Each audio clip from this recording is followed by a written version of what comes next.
Hello, algebra student. This video is for chapter 5.1, number 3. We continue to prove if a subset of Rn is a subspace. So in order to do that, we can use theorem 1 mainly to say if this vector is actually is a result of a span of some vectors in Rn, then we know that it is a subspace without actually showing the three properties. So in the last example, we actually show the vector that span that subspace. So now we have H, which is this set of all vectors of 4t, negative t, 0, where t is of course a real number. So we'll say for V in H, we can write it as t for -1, 0, right? So anytime you choose t is real. So if you choose any real number, is always that real number times 4 times to the first one, and then -t, -1, and 0. So that means H can be written as the span of what? Of that one vector for -1, 0. And because it's a span of something in Rn, so H is a subspace. You can see how you use the properties of subspace or the properties of spanning, which is a linear combination, to show that a subset is a subspace without actually proving the three properties. Another one, so we have this is a set of all vectors, so it's in R4. I should say in R4. No, AB is in R, but this is a vector in R4. So it is a subset of R4. So we want to show that it is a subspace. So how do I do that? I would write, say, V in H can be written as A times 1, 0, 1, 0, because I have A and then no more. Oh, actually, -3. The -3 is over here. 1, -3, 1, 0.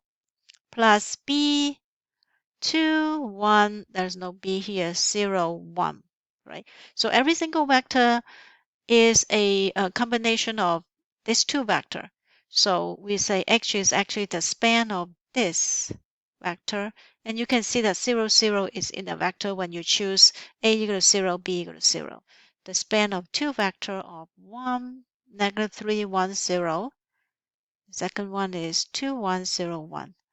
And so H is a subspace by theorem 1 because it's a span of some vector.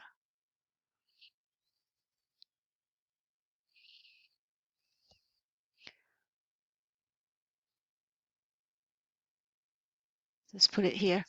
Another example. So if I have, I'm going to show you something that may not be a subspace. So this would be a vector of all of the form a plus 2b, 1 plus 3a, ab, where of course a, b are real number.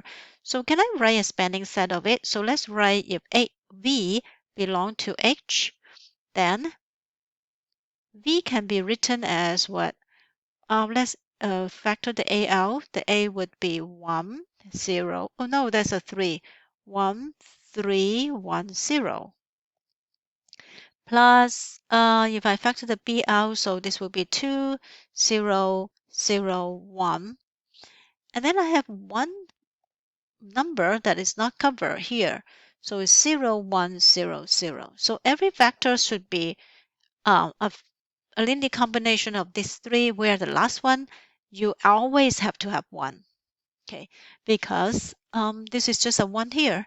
So it's not a linear combination of this vector, but this one is always 1, okay?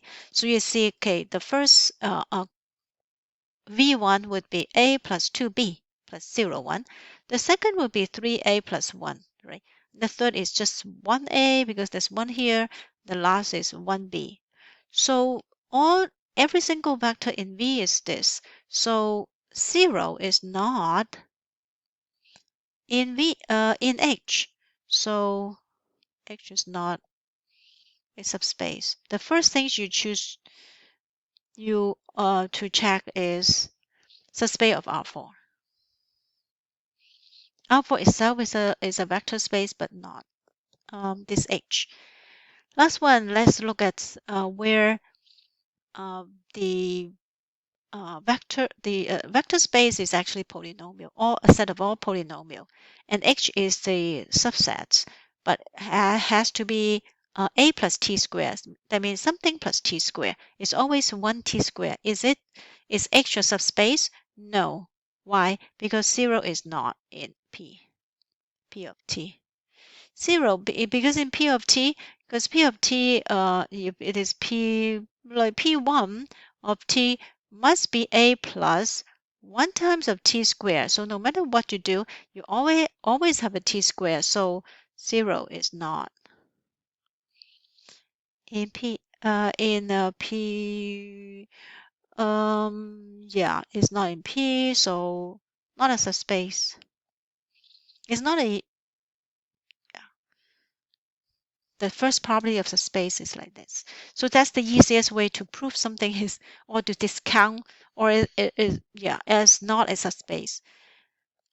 Next example, let H be a set of all matrix of this form. Determine if it is a subspace of M.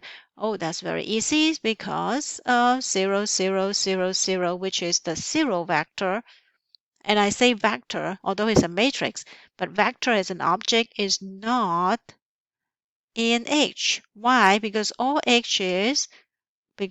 V in H has a 2, right? Oh, actually a 1 and a 2 here. So 0 is not in H, so not a subspace. Oops, sorry.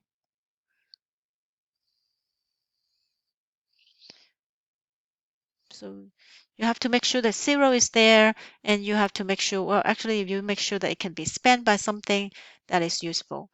Determine if an object is in subspace of a spanning set. So maybe actually I have a spanning set and I want to know if so because it's a spanning set, so it is a subspace. I want to check if a particular one a vector is in it. And in all the example that we have, presumably we can do polynomial or matrix and anything or function or whatever what sequences, but we choose to do a few example on Rn. So this is one of a vector in R3, and I want to know if W is in this subspace. So we have done this before, right? We have done this, I think, in chapter 1.3, probably, when we are not looking at subspace, but looking at like a set of purely Rn. But this is a little different because we're treating this as a vector in a subspace. And why is this a subspace? Because it's spanned by a set. So but we do use the same method. So we would write the linear combination of, just try to pretend that there is a linear combination of x1, 2, -1, -2, plus x2, 0 to 1. So we just want make sure that there's some weight is equal to 6, 1, -4. So to solve for x1 and x2, or sometimes they use c1, c2. So to solve this is a vector equation as if you solve a augmented matrix is equivalent to the augmented matrix, having the column vector here and the B vector here. And then we do RREF. I think I entered this already. Is 212021. So let me see. 2, -1, 2, oh, 2, -1, -2, 0, 2, 1, and 6, 1, -4, right? So when I did a RREF, let me, the answer is here. Oh, move it in. It's outside this window. There. Oh, it's still small. Right. So it's 103012. 1030120000. That means the answer for getting the linear combination of it is x1 is equal to 3, x2 is equal to 2. So of course, so that means W is in the subspace because it's in the linear combination. E. Determine the value of x so that this is in the subspace spanned by these two things. So again, we would just pretend that we are solving for x1. I think they do c1 now because it's a scalar, right? So let's just do c1, 3, 2, -1 plus c2, 1, 0, 2 equal to 2h -1, right?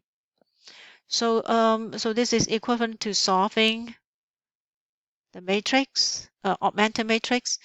3, 2, -1, 1, 0, 2, and then 2h -1.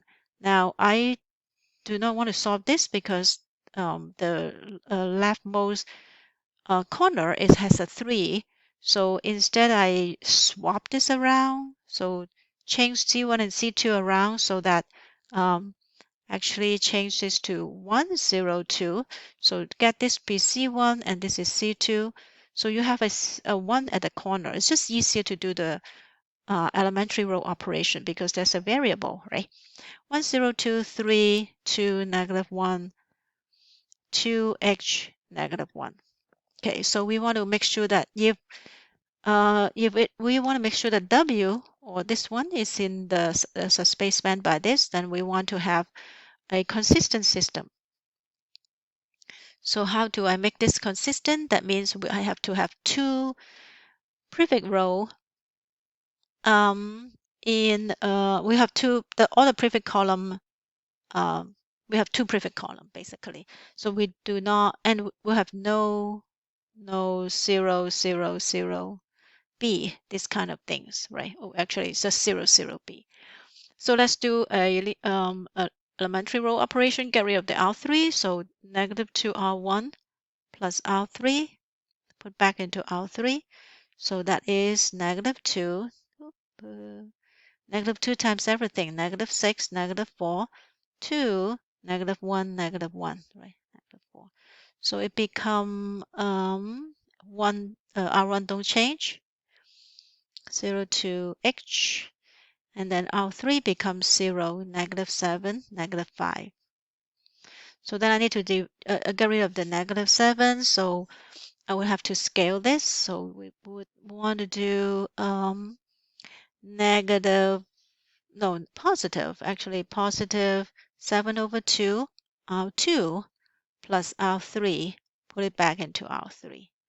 So that is, let's do the work here. So 2 times 7/2 becomes 7. And then h times 7/2 is h times 7/2 plus -7, -5. So I would have 132,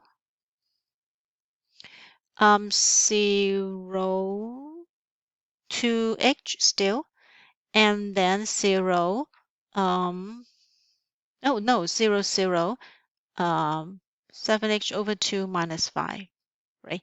So in order for this to be consistent, we want 7h/2 minus 5 equal to 0. That means 7h equal to 10, right? Plus 5 over here times 2. So h has to be 10/7. So if it is that, then this whole row will be all 0, and you will have a solution, which is a linear combination of these two. So that's how we figure out how to make a particular vector belong to a subspace spanned by two vector.